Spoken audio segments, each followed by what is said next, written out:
December is here, which means Christmas recipes. To a mixing bowl, add oats and almonds, pecans, and some walnuts.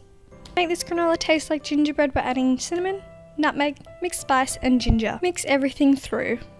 In a separate bowl, add coconut oil, golden syrup, vanilla paste and tar.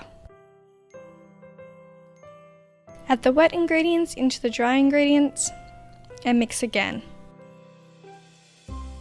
Pour onto a lined baking sheet and spread out evenly. Once cooled, remove from the oven and break into clumps.